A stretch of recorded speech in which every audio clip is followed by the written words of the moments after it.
तर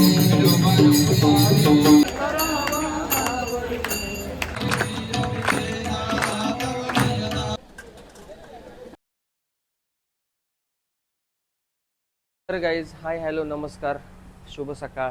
मी प्रतीक कुलकर्णी आणि तुम्ही बघताय प्रतीक कुलकर्णी ब्लॉग्स. काल जो ब्लॉग टाकला होता कार्यक्रमाचा तो होता 6वा दिवस. आज आहे लास्ट 18 एप्रिल, शेवटचा दिवस कार्यक्रमाचा. आता आम्ही तिथं जाणार आहे. गेल्यावर काल्याचं कीर्तन चालू असेल, 9ला चालू झालंय. तर 9 ते 12 कीर्तन असणार आहे. तर कीर्तन तुम्हाला दाखवतो मी. कीर्तनानंतर नैवेद्य आरती, महाप्रसाद, त्यानंतर कार्यक्रम आपला संपन्न होईल. काल रात्री मिरवणूक झाली पण मला जाता आलं नाही त्या मिरवणुकीला. पण आज कार्यक्रमाला चाललोय. काल्याचं कीर्तन आहे आज. ते कीर्तन तुम्हाला दाखवतो आणि बाकी पण दाखवतो तिथे गेल्यावर. बघत राहा.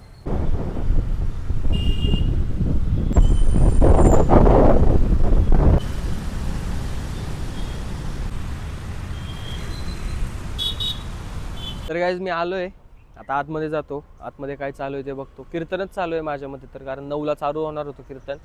कीर्तन तुम्हाला पण दाखवतो.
भाग्य आहे आपल्या सगळ्यांचं मंडळी की इथे नवविधातली सर्वश्रेष्ठ भक्ती सांगितली. श्रवण. समर्थ म्हणाले काय ऐकायचं? श्रवण देवाचे करावे. ऐकायचं असेल तर म्हणे देवाचंच श्रवण करा, बाकी काही सध्या ऐकण्यासारखं नाही आजूबाजूला. तुम्ही ऐका रे कान माझ्या विठोबाचे गुण. देवाचे गुण ऐकायचे. आणि कीर्तनामध्ये नाम संकीर्तन, लीला संकीर्तन, गुण संकीर्तन याचा समावेश आहे ना. कीर्तयति इति कीर्तनम. भगवंताच्या कीर्तीचं गायन आपण कीर्तनात करतो. आणि काय मिळतं? कीर्तन चांग, कीर्तन चांग, होय अंग हरिरूप. आम्ही देव म्हणतो. भगवंताची प्राप्ती मिळून जाते. भगवंत आम्हाला प्राप्त होतो. कीर्तनाच्या सुखे सुखी होय देव, पंढरीचा राव संगी आहे. कीर्तनाने देव सुखावतो. कीर्तन देवाला आवडणारी गोष्ट आहे. आपल्याला आवडतंच, पण बऱ्याचदा कीर्तनामध्ये आपली ब्रह्मानंदी टाळी लागते. दोन्ही अर्थी बरं का. कीर्तनामध्ये आपली ब्रह्मानंदी टाळी लागते. पण संतांनी असं सांगितलं की इथं कीर्तनामध्ये तुका म्हणे कथा देवाचेही ध्यान, समाधी लावून उभा असे. देव कीर्तनात समाधी लावून उभा राहतो. ती देवाची समाधी लागते. त्यामुळे कीर्तन ही भगवंताला, स्वामींना अत्यंत प्रिय असलेली गोष्ट आहे. आणि म्हणून आपलं भाग्य आहे. आपल्याला इथं कुणी धरून आणलेलं नाहीये. आणलंय का? कुणी जबरदस्ती केली का? नाही. आपण आपल्या पायाने चालत आलो. ज्ञानोबरायांनी हे आमचं भाग्य हरिपाठात सांगितलं. अनंत जन्मोनी पुण्य होय, अनंत जन्मोनी पुण्य होय, पुण्य होय. ज्ञानदेव ध्यान प्रकाश रवी किरणा, येणेची पढवुनी, येणेची पढवुनी वेद केला शहाणावो. ऐसा लागुनी माया सुंदरारी, ऐसा लागुनी माया सुंदरारी, ऐसा लागुनी माया सुंदरारी.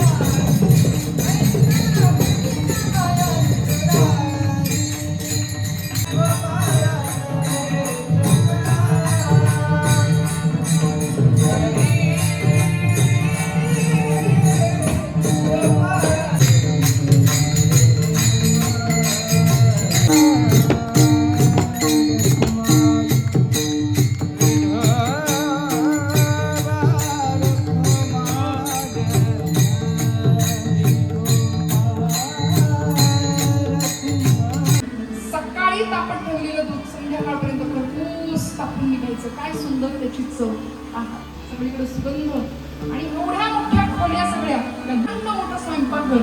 आपल्यासारखं नाही आता फ्रीज मध्ये एवढंसं एकच पातेल असतं, त्याच्यात अर्धा लिटर. नुसता खोड्या करतो, त्रास देतोस ना, थांब तुला बांधून ठेवते. म्हणून उकळबंधनाची फार सुंदर लीला भगवंतांनी केली. यशोदा मातेनी दावं घेतलं, दोरी घेतली आणि भगवंतांना बांधायला लागली. गेला का हो देव बांधला? देव नाही बांधला गेला. देव असा बांधला जात नाही, रागाने तर मुळीच नाही. देवाला बांधायचा अनेकांनी प्रयत्न केला, सुष्टांनी केला, दुष्टांनी केला. सगळ्यात पहिल्यांदा यशोदेकडून देव खरं तर काही प्रयत्नांनी बांधला गेला. दुष्टांनी, दुर्योधनाने सुद्धा देवाला बांधायचा प्रयत्न केला, पण देव बांधला नाही गेला. हस्तिनापूरच्या वेळी शिष्टाई करता देव गेले होते त्यावेळी. पण यशोदेकडून बराच वेळ झालं देव बांधला जाईना. 2 बोटं दावं प्रत्येक वेळी कमी पडायची दोरी. त्यावेळी एक क्षण असा आला, यशोदेचं आपले तो भाव जाणला, तिची अवस्था पाहिली आणि भगवंत म्हणतात, मैया येलो बांधो. बांधून घेतलं देवाने. त्या उखळाला भगवंतांनी बांधलं आणि यशोदा माता कामाकरता आतमध्ये निघून गेली. दिवसभर तुला सोडणार नाही म्हणाली. लया तिला, काळजी करू नको, आता सोडेल. 100 चक्रा मारल्या. नामा म्हणे विठाबाई, वेडी झाली भक्ताबाई. काय वेळ असावं, का देवाला आवडतो. भाविका त्याची आवडी मोठी का का तुकोबरायांना सांगावं लागलं. 100 चक्रा माराव्यात आणि सांगावं यशोदे सोड ग सोड. यशोदा म्हणते नाही सोडणार. भगवंत म्हणले नको सोडू, माझं काम बाकी आहे अजून. आणि भगवंत हळूहळू हळूहळू हालचाल करता करता करता करता एक हिसका दिला आणि तसं ते उखळ आडवं पडलं. आडवं पडल्याबरोबर अजून सोपं झालं. म्हणले गाडी गाडी गाडी गाडी असं करत करत बाहेर आले. बाहेर आले, पेंद्या म्हणतोय कृष्णा कृष्णा, अरे रस्ता चुकलाय. म्हणाले गुगल मॅप चुकलाय तुझा, पुढं वृक्ष आहेत 2, अडकशील, बाजू लावणी म्हणाली तुझी गाडी. भगवंत म्हणले हे बघ, तुझा एक पाय शाबूत आहे, तेवढा तरी राहू दे, तू बाजू लावू आधी. भगवंतांनी ती उखळ असं गाडी गाडी करत त्या 2 वृक्षांच्या बरोबर मध्ये नेलं आणि वज्राघाता समान आवाज झाला. 2 वृक्ष उन्मळून पडले. मणिग्रीव आणि नलकुबेर नावाचे 2 यक्ष त्यातून प्रकट झाले आणि त्यांचा उद्धार भगवंतांनी केला. विठ्ठल विठ्ठल.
नाही हे या कृतीवरून भगवंतानी सांगितलं. उच्च नीच नेणे काही भगवंत तिष्ठे भावभक्ती देखो. या प्रमाणानुसार भगवंतानी तो मसृण म्हणजे काला केला आणि तो पाणव म्हणजे डाव्या हातात घेतला. त्याच्या पुढं अजून फार छान सांगतात. सगळ्यात महत्वाचं, वामे पाणव मसृण कवलम तत्फलान अंगुलीषु.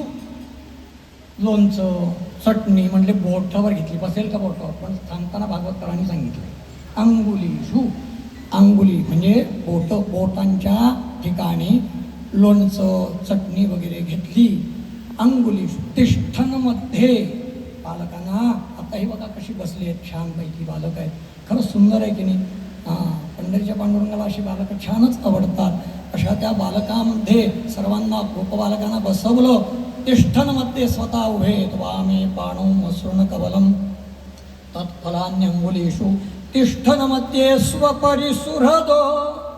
स्वपरी उपरी, स्व उपरी, स्वतः खाली आहेत आणि वरचे जे इतर देव ते विचार करतात. काल्याची मिसे देव जडी बोललो बरं का. पुस्तकचं आधी बोललो होतो. काल्याच्या कीर्तनाला आलो होतो. काकड्याच्या रोहिणीताई पाय खालीवर करत कीर्तन करत होत्या. कारण खरीच त्यावेळेची अवस्था अशी होती, वरून ऊन होतं, स्टेज होतं, पण स्टेज तापलेलं. बाकीचेही लोक मागे काही उभे होती, तीही तापलेली होती. आणि तापात कशी तरी बिचारे हे करत होते. आणि प्रत्यक्षात कीर्तन तापलेल्या स्टेजवर करणं किती अवघड आहे, हे खरंच कठीण आहे. बोलायचं इतकं सोपं नाही एवढा वेळ.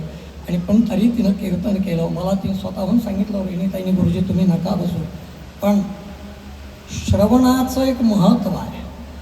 मी 7 दिवसात अनेकांना सांगितलं, एक तर ज्याला उठायचं आहे त्याने पुढं बसायचं नाही, मागं बसायचं. फारच आपल्याला घाई असेल, जायचं असेल, घरातनं फारच लवकर बोलवणार असेल, काय बोलवणं सगळ्यांनाच येतं, फक्त कुठलं वेगळं. हां, पण कुठलं बोलवणं आल्यावर कुठं जायचं हेही माणसाने ठरवावं. दुसरीकडचं बोलणं वरचं जर यायला नको असेल तरी इथं छान बसावं, ते बरं परवडतं बरं का. थोडक्यात सांगतो, मध्ये एकदा सांगितलं, बरं वाटावं असं म्हणतात तेवढं. आणि वाटत असताना दुसऱ्याकडनं काही घेता आलं तर घेतो. मी अज्ञानी आहे, पण दुसऱ्याच्याकडचंही काही ज्ञान घेता आलं तर घ्यावं. नेहमी दुसऱ्याचं ऐकावं. मी मोठा आहे म्हटलं की तिथं तो खड्ड्यात जातो, हे तितकंच खरं आहे. व्हावे लहानाहुनी लहान. तुकाराम महाराज म्हणाले, लहानपण देगा देवा मुंगी साखरेचा रवा. मोठा ज्या दिवशी होशील त्या दिवशी निश्चित खाली पडशील. ज्या दिवशी लहान आहे म्हणून जगशील त्या दिवशी सगळ्यात तू मोठा असशील. हे सगळ्यात मोठं हेच नेहमी असावं. ज्या वेळेला आकड्याच्या कीर्तनाला आल्या होत्या, जाताना बाहेर जाऊन त्यांना गाठलं. म्हटलं आपला महाराजांचा उत्सव असतो, त्या उत्सवाच्या काल्याच्या कीर्तनाला आपण यायची विनंती केली. याच्या आधी आपल्या अनुश्री मंगल कार्यालयामध्ये उत्सव होत होता, वडगावच्या जवळ अलीकडे हिंगण्यामध्ये नाही, आपल्या माणिकबागेमध्ये. तिथे उत्सव होत होता. त्यावेळेला 1 वर्षी त्यांनी नारदीय सेवा अशी उत्तम केली होती. पण त्या वेळेच्या कीर्तन सेवेमध्ये आणि आजच्या कीर्तन सेवेमध्ये जमीन अस्मानाचा फरक आहे, हे मी निश्चित सांगतो. अतिशय सुंदर, अतिशय सुंदर. डोळ्यातनं पाणी लागेल. मी आता आवाजाव म्हणणं गरजेचं आहे, कारण त्या शेवटी काय गादीवरच्या आहे, पण ती खूप सुंदर, खूप सुंदर. गाणं काय, वक्तृत्व काय, अतिशय अप्रतिम. आणि हे सगळं असताना सगळ्यात महत्त्वाचं याच्यात काय, विनय शोध. हे जर नसेल तो कितीही महापंडित असेल तर तो सगळ्यात मोठा आहे. समर्थ सांगतात, मी सांगत नाही. म्हणून अतिशय विनम्र अशा त्या आहेत. त्यांना मी सांगितलं होतं आणि विनंतीला मान दिला. नंतर फोन झाला. आमची मानसकन्या उज्ज्वलाताई म्हणाली, अहो ती फार धावती असते, तिला वेळ नसतो. म्हणलं ती माझ्या शब्दाला येणार आहे आणि येणारच आहे, हा माझा शब्द होता. तरी तुझ्यासाठी मी म्हणलं फोन करतो, फोन करा, तुम्ही 100% येणार. मला खात्री असते हो, कारण ती महाराजांनी दिलेली ताकद आहे. जेव्हा मी शब्द टाकतो तो माझा नसतो, तो स्वामींचा असतो. मी कालही बोलून गेलो, आज परत बोलतो. आजचं हे 19वं वर्ष आहे.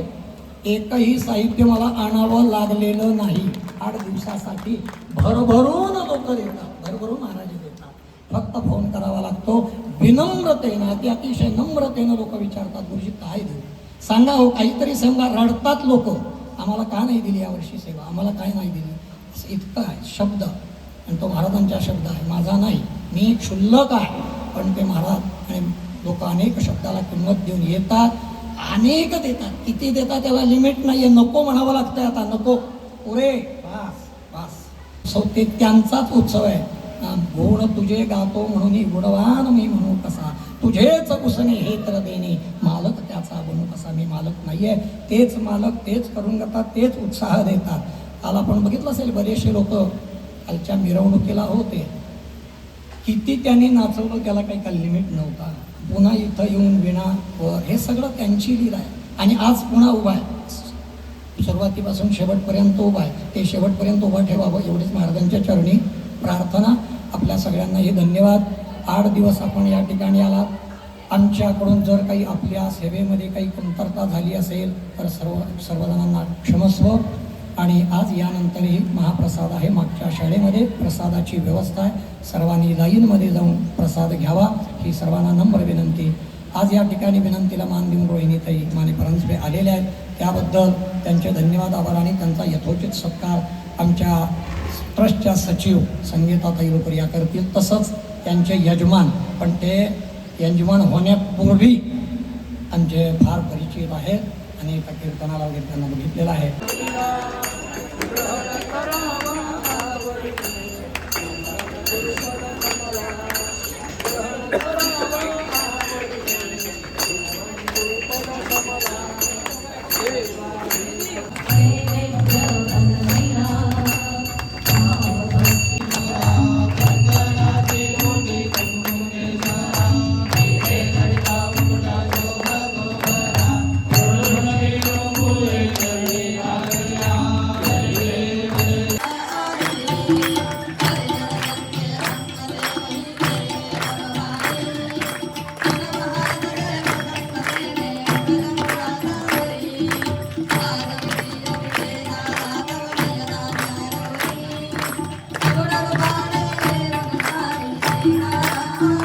आरती वगैरे झाली. आता सगळे महाप्रसादाची तयारी चालू आहे.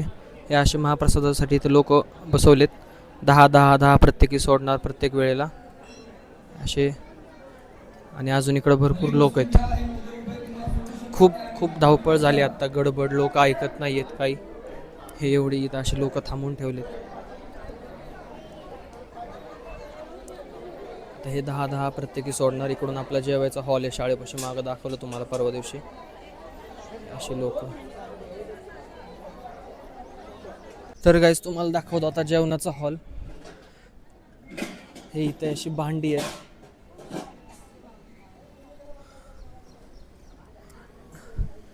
या अशी इथे सगळी जेवण पद्धती चालू आहे, एकामागे एक सिस्टमॅटिक पद्धतीने. परवा पण दाखवलं मी सिस्टमॅटिक पद्धत. मॅनेजमेंट लेवल नेक्स्ट लेवल आहे आमची. कुठंच आरडाओरडा नाही, घाई गडबड नाही. सगळं कसं सुरळीत चालू आहे. आज महाप्रसादामध्ये शेंगदाण्याची चटणी, पांढरा भात, त्याच्या पलीकडे मसाला भात. हा इथे मसाला भात. भाजी दाखव. वांग बटाट्याची भाजी, आमटी, पलीकडे बुंदीचा लाडू, त्याच्या पलीकडे जिलेबी. असं हे सगळं महाप्रसादात आहे.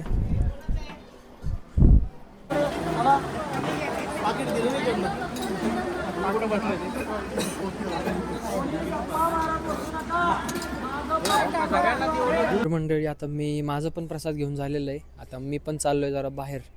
मला इथं थांबायचं होतं सजावट वगैरे, प्रसाद वाढायला वगैरे, बट मला एक शूट आलं आहे अर्जंट. मग त्याला मला वाघुल्याला जावं लागतं आहे. सो मी आता चाललो आहे. बाकीचं आता हे संपन्न झाला कार्यक्रम. आज काल्याचं कीर्तन वगैरे झालं. आता इथं कार्यक्रम संपन्न झाला. आता हे सगळं आवराआवरी करणार. आता पुढच्या वर्षी कार्यक्रम असणार, त्याची तारीख वगैरे मी सांगेलच तुम्हाला नंतर. असं हे आजचा दिवस होता. सकाळी आल्या कीर्तन चालू झालं, काल्याचं कीर्तन झालं की नैवेद्य, आरती झाल्यावर महाप्रसाद. हे असं सगळ्याची दिनचर्या. आता कार्यक्रम संपन्न झाला आणि आता आम्ही चाललो आहे. प्रसाद वगैरे घेतला, आम्ही पण चाललो आहे. आता ह्या व्लॉगमध्ये एवढंच. आणि लाईक करा, शेअर करा, सबस्क्राईब करा. भेटूया पुढच्या व्लॉगमध्ये. Thank you, tata, bye bye.